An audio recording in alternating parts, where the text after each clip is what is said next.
하나님께서 이스라엘 백성들에게 명령하신 감사절이 셋이 있습니다. 첫 번째는 유월절 감사이죠. 이스라엘 백성들이 애굽에서 구원받은 날을 기념하여 드리는 감사절기입니다. 이 유월절은 오늘날 우리가 고난주간과 이 부활절로 지키고 있습니다. 두 번째는 첫 수확을 거두고 하나님께 감사하는 칠칠절, 또 오순절이라고도 하는 이 맥주 감사절입니다.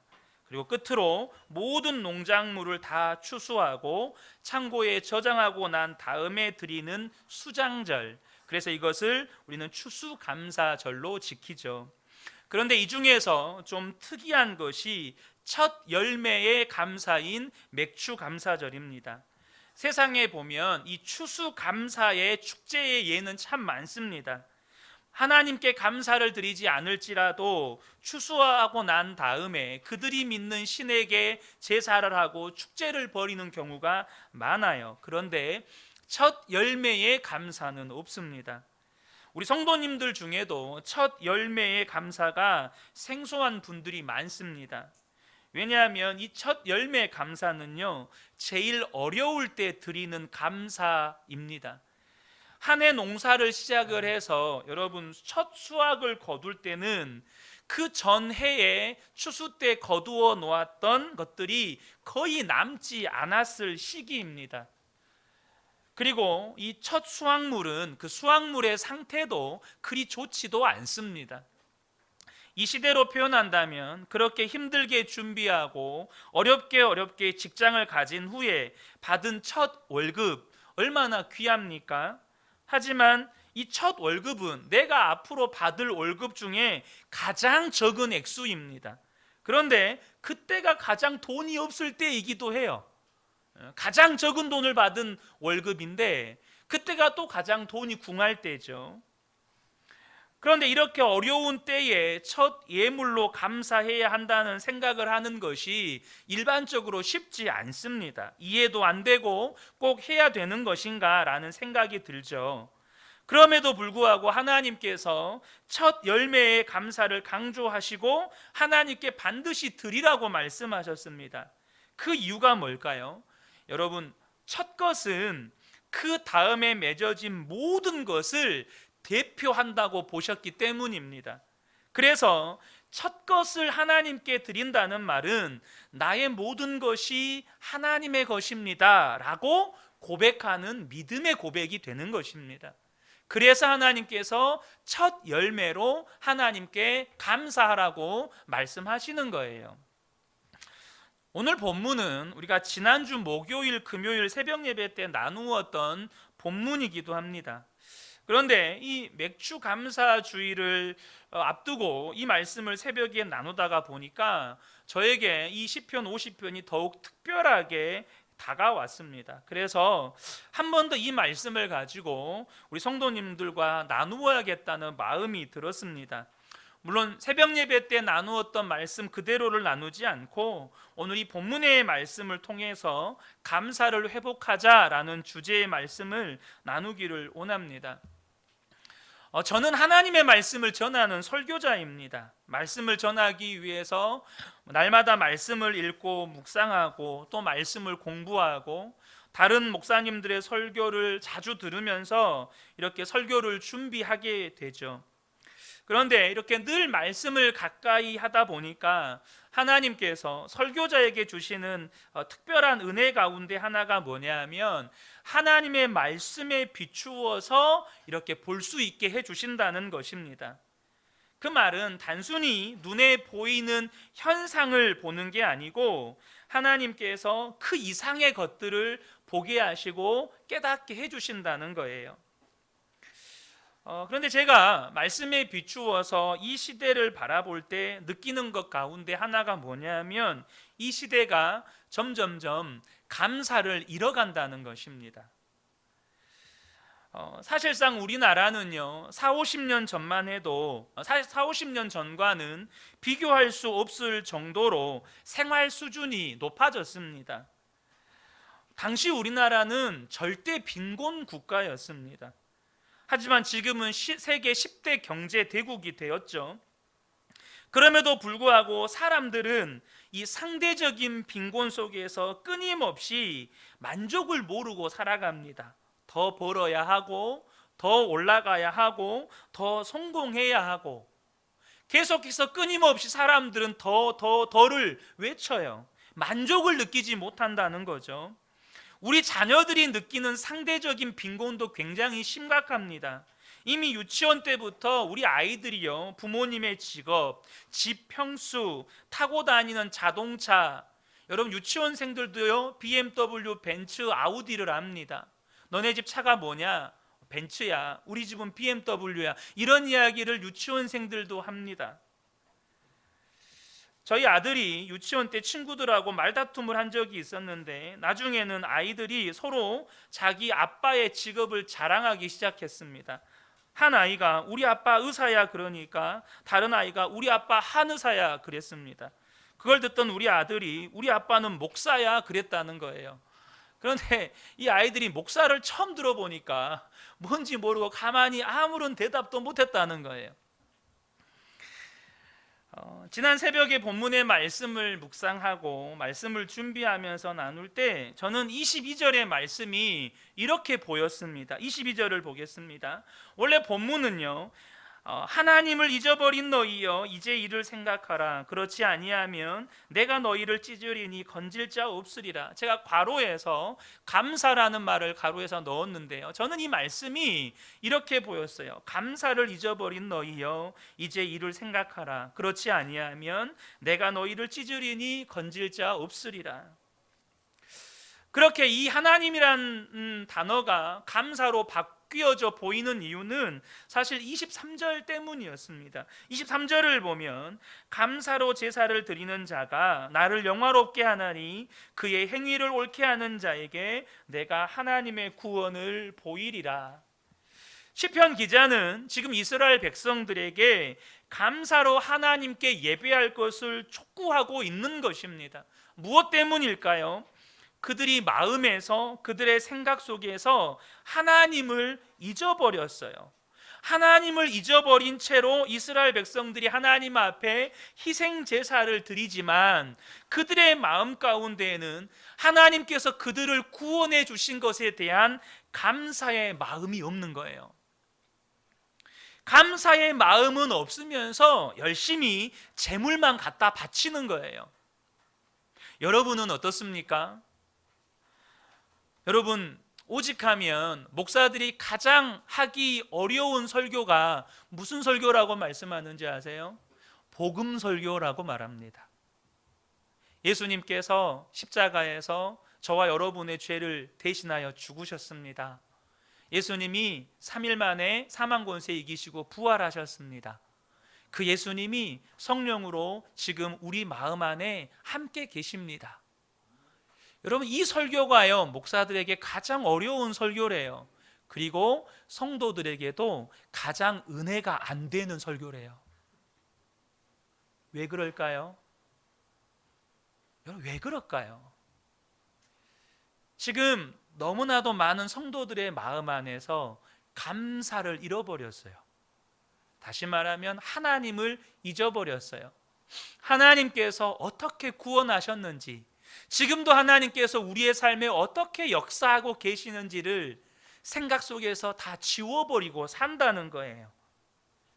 여러분 어떻습니까? 여러분 하나님께 지금 나아가 예배할 때, 특별히 오늘 이렇게 맥주 감사주일 예배를 드리는 이 시간에 감사로 예배하고 있습니까? 시편 기자가 하나님을 잊어버린 이스라엘 백성들을 책망하는 소리가 오늘날 감사를 잃어버린 채 예배의 자리만을 지키고 있는 우리를 책망하는 소리는 아닐까라는 이 생각이 한 주간 지워지지가 않는 겁니다. 그런데 여러분, 성도들이 왜 감사를 잃어버리게 될까요? 그 핵심이 오늘 말씀에 소개가 되어 있습니다. 22절에 하나님을 잊어버린 너희여 이제 이를 생각하라 라고 말씀합니다. 왜 감사를 잃어버리는 거죠? 하나님을 잊고 살기 때문이라는 거예요. 하나님을 기억하지 않는다는 겁니다. 하나님께서 내게 베푸신 구원의 은혜와 지금도 나와 함께 하셔서 내 삶 가운데 역사하고 계시고 나를 인도하고 계시다는 것을 그냥 생각 속에서 지우개로 지워버리듯 지우고 산다는 거예요. 여러분 기억하셔야 합니다. 하나님을 잊어버리면 우리의 삶의 감사를 잃어버리게 돼요. 여러분, 왜 하나님을 잊어버린 사람들은 감사를 잃어버릴까요? 하나님을 잊고 사는 사람은요, 늘 관심이 나에게 있어요. 나에게. 내가 원하는 것, 내가 원하는 대로 하고 싶고, 내가 원하는 것이 이루어지기를 바라고, 내가 원하는 것이 채워지기만을 바라는 거예요. 그런데 여러분, 하나님은요, 절대 우리의 인생을 내가 원하는 대로 이루어지도록 인도하시지 않습니다. 또 그렇게 우리의 인생을 설계하지도 않으셨어요. 잠언 16장 9절을 보면 사람이 마음으로 자기의 길을 계획할지라도 그의 걸음을 인도하시는 이는 여호와시니라. 19장 21절에도 사람의 마음에는 많은 계획이 있어도 오직 여호와의 뜻만이 완전히 서리라. 여러분, 심지어 하나님은요, 하나님이 하시는 일에 처음과 끝을 측량할 수도 없게 하셨어요. 그래서 우리는요, 왜 하나님께서 이렇게 하시나 그런 의문을 가질 때가 너무 많아요. 왜 하나님께서 나의 인생 가운데 이런 고난을 허락하실까? 왜 나에게 이런 질병을 허락하실까? 왜 나에게 이런 실패를 허락하실까? 도무지 이해 안 될 때가 참 많습니다. 왜 그렇게 하실까요?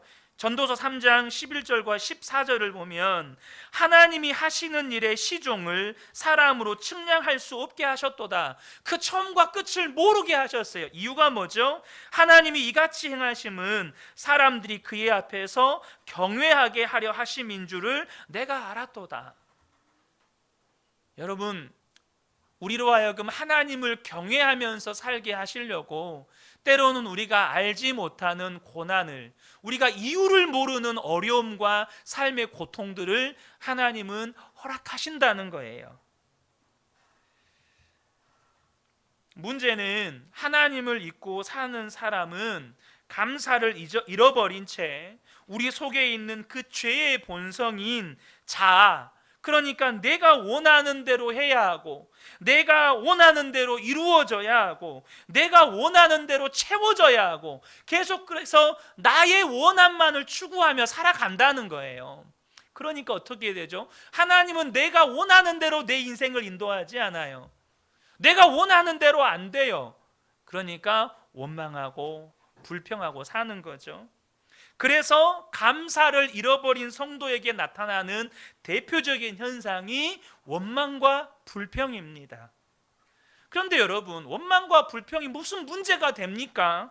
우리가 내 마음대로 되지 않으면, 내가 원하는 게 채워지지 않으면, 내 계획대로 되지 않으면 좀 원망도 할 수 있고 불평도 할 수 있고 뭐 분노도 좀 할 수 있잖아요. 사람인데. 그렇지 않나요?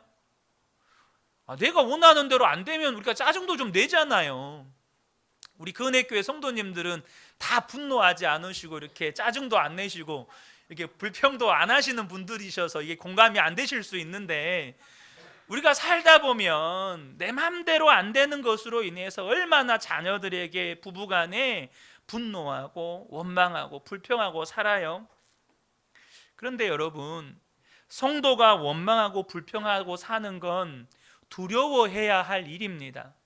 왜 그럴까요? 고린도전서 2장 12절을 보면 우리가 세상의 영을 받지 아니하고 오직 하나님으로부터 온 영을 받았으니 이는 우리로 하여금 하나님께서 우리에게 은혜로 주신 것들을 알게 하려 하심이라. 여러분, 하나님으로부터 오신 성령은 하나님께서 우리에게 은혜로 주신 것들을 알게 하신대요. 그래서 우리로 감사하게 만드시는 영이세요. 근데 이와는 반대로 세상의 영이 있어요. 이 세상의 영은 하나님이 내게 은혜로 주신 것들을 보지 못하게 해서 원망과 불평하게 만드는 영이라는 거예요. 그래서 내가 원망하고 불평하고 있다, 이건 뭘 의미하는 거죠? 지금 내가 세상의 영에 붙잡혀 있다, 이것을 의미하는 겁니다. 그런데 이 세상의 영 마귀가 하는 일이 뭐죠? 원망과 불평하는 일로 끝내게 만듭니까? 그냥 원망과 불평으로 끝내면 그나마 다행이에요. 근데 세상의 영 마귀는 원망과 불평이 목적이 아니에요. 요한복음 10장 10절을 보면 도둑이 오는 것은 도둑질하고 죽이고 멸망시키려는 것뿐이요, 왜 우리로 하여금 원망하고 불평하게 만들죠? 마귀의 목적은 우리의 삶을 도둑질하고 죽이고 멸망시키는 것이 목적이라는 거예요. 우리가 세상의 영에 사로잡혀서 원망과 불평을 일삼고 살면 결국 우리의 삶이 멸망의 길로 들어간다는 것입니다.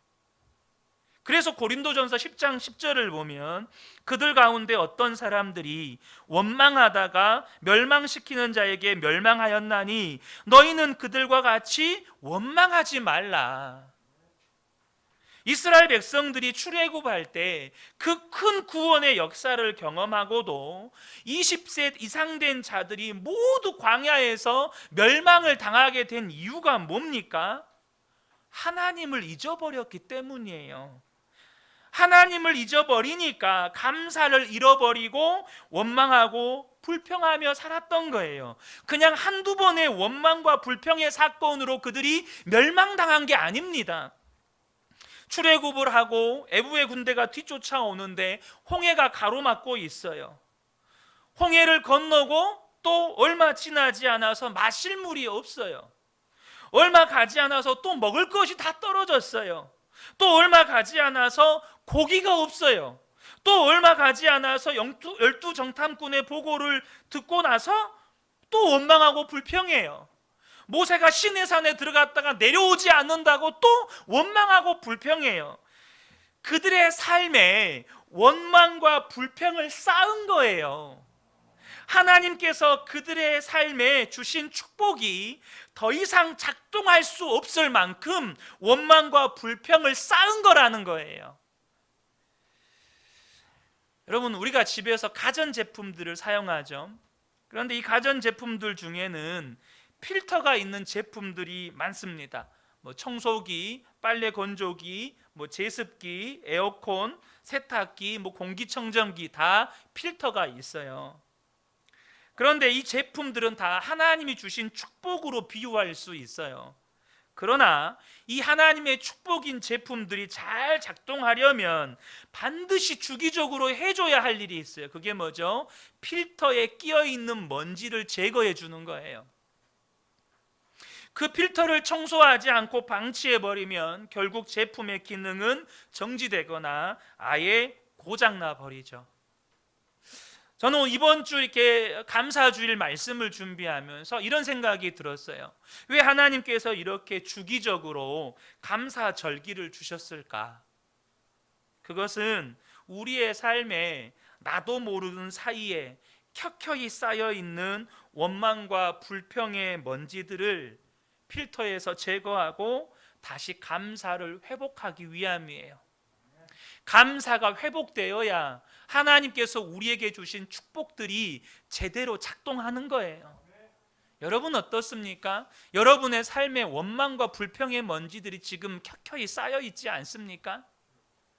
자식들을 바라보면서, 남편과 아내를 바라보면서, 여러분의 일터에서 혹은 교회에서 여러분 나도 모르게 내뱉었던 원망과 불평의 찌꺼기들이 이제는 하나님께서 주신 그 축복들이 더 이상 작동하지 못할 만큼 이렇게 먼지들이 켜켜이 쌓여 있지 않느냐는 거예요. 가끔씩 작동은 해요. 그래서 한 번씩 예배 때 은혜도 받아요.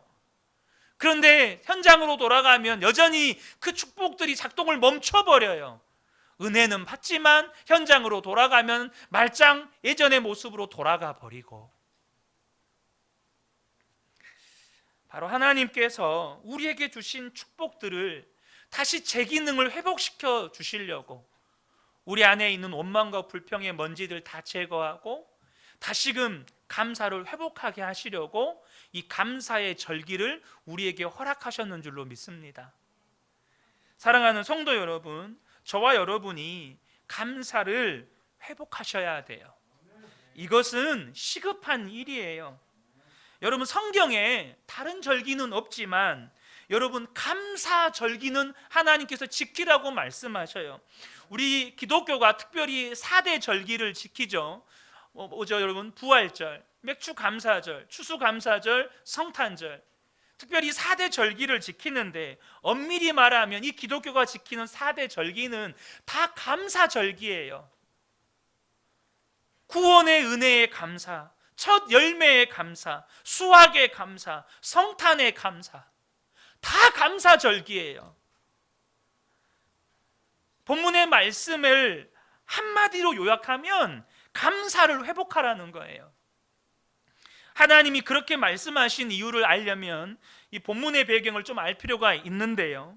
하나님께서 이스라엘 백성들을 자기 백성으로 삼으시고 희생 제사의 언약을 맺습니다. 모든 사람이 다 죄인이지만 하나님께서 이스라엘 백성을 하나님 앞에서 그 죄의 문제를 해결할 수 있는 방법을 가르쳐 주셨는데 그게 바로 짐승의 피의 제사입니다. 이스라엘 백성들이 이 희생 제사를 하나님 앞에 신실하게 지켜드리면 하나님께서 이스라엘 백성들의 죄를 사하시고 하나님과 이스라엘 백성들의 사이의 관계가 회복이 되는 거예요. 그런데 하나님께서 이 이스라엘 백성들에게 이 희생 제사를 바르게 드렸는지를 물으시겠다는 겁니다. 그때 하나님께서 이 희생제사를 바르게 들었느냐라고 물으실 때에 하나님은 많은 제물을 바쳤느냐, 좋은 제물을 바쳤느냐, 얼마나 자주 바쳤느냐, 이거는 안 따지신다는 거예요. 그게 8절의 말씀인데요. 나는 너희가 바친 제물을 두고 너희를 탓하지는 않는다. 너희는 한 번도 거르지 않고 나에게 늘 번제를 바쳤다. 심지어 하나님께서 늘 번제를 바친 것까지 인정을 하십니다. 그러니까 하나님의 관심은 재물이 아니라는 거예요. 하나님의 관심은 저와 여러분이 오늘 드리는 감사 헌금이 아니라는 겁니다. 하나님이 정말로 원하시는 건 뭐냐면 이스라엘 백성들이 희생 제사를 드릴 때 정말로 감사해서 희생 제사를 드리느냐는 거예요. 너희는 정말로 내가 너희를 구원한 것에 대해서 감사해서 나에게 희생 제사를 드리는 것이냐라고 물으시는 겁니다. 14절 15절에 희생제사를 말씀하시는데 14절에 뭐라고 하시냐면 감사제사를 하나님께 드리며 너희의 서원한 것을 가장 높으신 분에게 갚아라. 그리고 재난의 날에 나를 불러라. 내가 너를 구하여 줄 것이요 너는 나에게 영광을 돌리게 될 것이다. 한마디로 이야기하자면 너희가 진짜 감사의 마음으로 하나님께 제사를 드리면 내가 너희가 어려운 날에 나를 부르면 반드시 너희를 구원해 줄 거다, 이 말씀인 겁니다. 그런데 하나님께서 그런 희생 제사를 드리는 이스라엘 백성들 가운데 가장 싫어하는 게 있어요. 그게 뭐냐면 마음은 아닌데 겉으로만 그런 척하면서 예배드리는 거예요. 전혀 감사의 마음은 없는데 재물만 가져다 바치는 그것을 하나님이 가장 싫어하신다는 겁니다. 우리는 그것을 위선이라고 말하죠. 하나님은 그것을 본문에서 악하다고 말씀하십니다. 16절 17절에 보면 하나님께서 악인들에게 말씀하신다. 너희는 어찌하여 감히 내 법도를 전파하며 내 언약의 말을 감히 너희 입에서 읊조리느냐. 너희는 내 교훈을 역겨워하고 나의 말을 귓전으로 흘리고 말았다. 무슨 말이죠? 하나님을 믿는데요, 그러면서도 하나님의 말씀대로 살지를 않아요. 직접적으로는 하나님의 말씀을 가르치는 제사장들과 서기관들이 하나님의 말씀을 가르치면서도 본인들은 말씀대로 안 사는 거예요. 그것을 하나님은 악인이라고 말하고 가장 큰 범죄라고 말씀하시는 거예요. 지금 하나님께서 우리에게 감사를 회복해라, 감사로 예배를 드리라고 하는 말은 무슨 말이죠? 결국에는 우리의 마음을 받고 싶으시다는 것입니다. 정말로 감사의 마음으로 예배를 드리라는 거예요. 감사한 마음이 없어도 억지로라도 감사해라라는 것이 아니고 하나님 앞에 정직하게 마음을 드러내놓으라는 것입니다.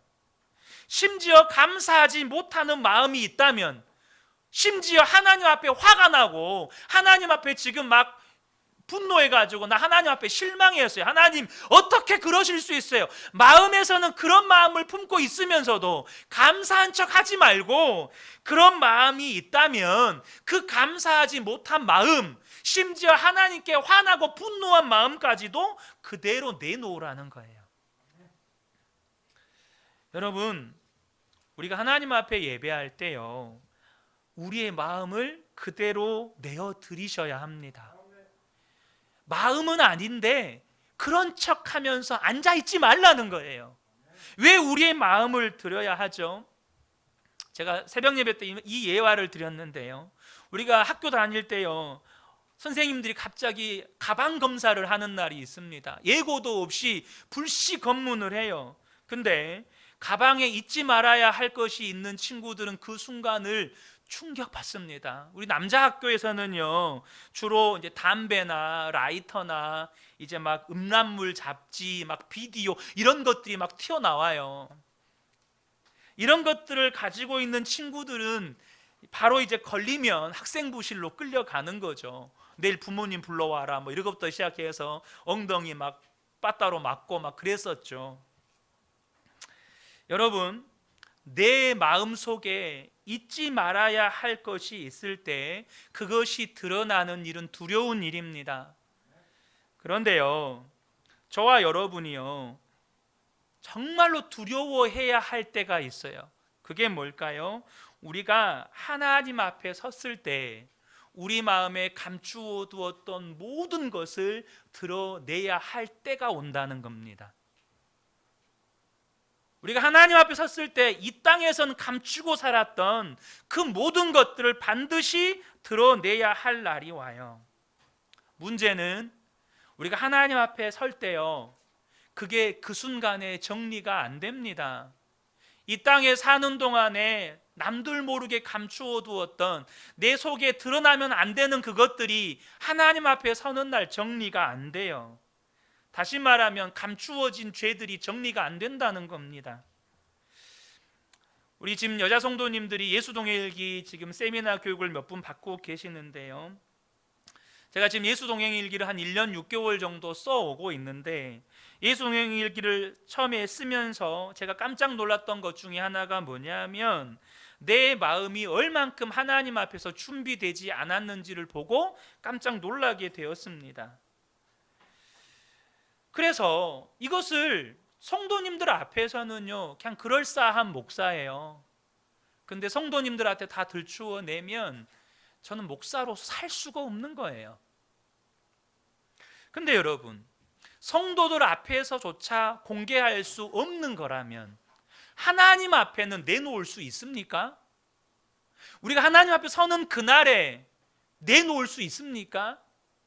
성도들 앞에조차 내놓을 수 없는 그것을 하나님 앞에 갔을 때 내놓는다는 건, 여러분, 이거 두려운 일입니다. 다시 말하면 여전히 우리는 은밀한 죄를 계속해서 마음속에 품고 산다는 거예요. 여러분, 이것을 저와 여러분이 해결받으셔야 된다는 거예요.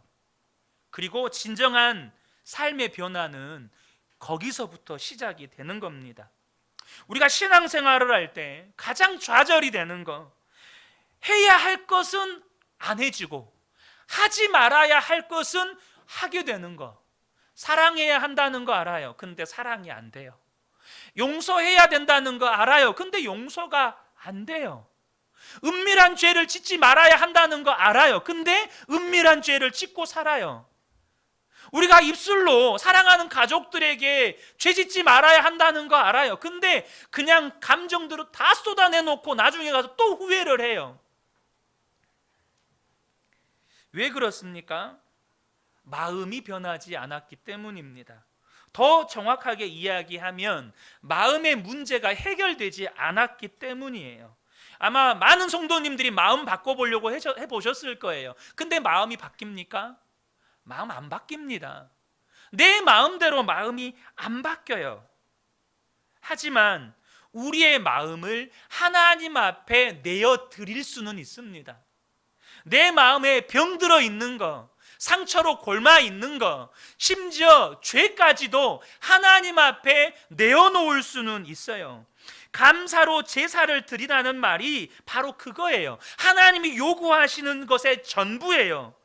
주님, 지금 내 마음이, 하나님은 감사로 제사를 드리라고 했는데 내 마음은 도저히 감사가 안 됩니다. 내 마음 안에는 이런 분노가 있고요, 내 마음 안에는 이렇게 용서하지 못하는 마음이 있고요, 하나님, 제 마음에는 이렇게 분노하는 마음이 있습니다. 그 마음 그대로 하나님 앞에 내어놓으라는 거예요. 마치 의사에게 저 여기가 아픕니다, 그렇게 내 아픈 부위를 드러내 보여야 의사가 치료할 수 있는 겁니다.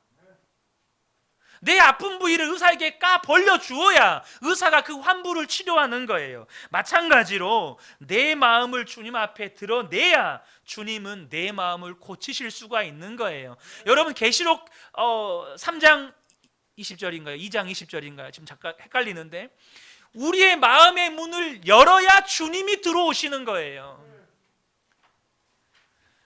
우리의 마음의 문을 열어야 주님이 들어오셔서 우리 마음을 고치실 수가 있는 거예요.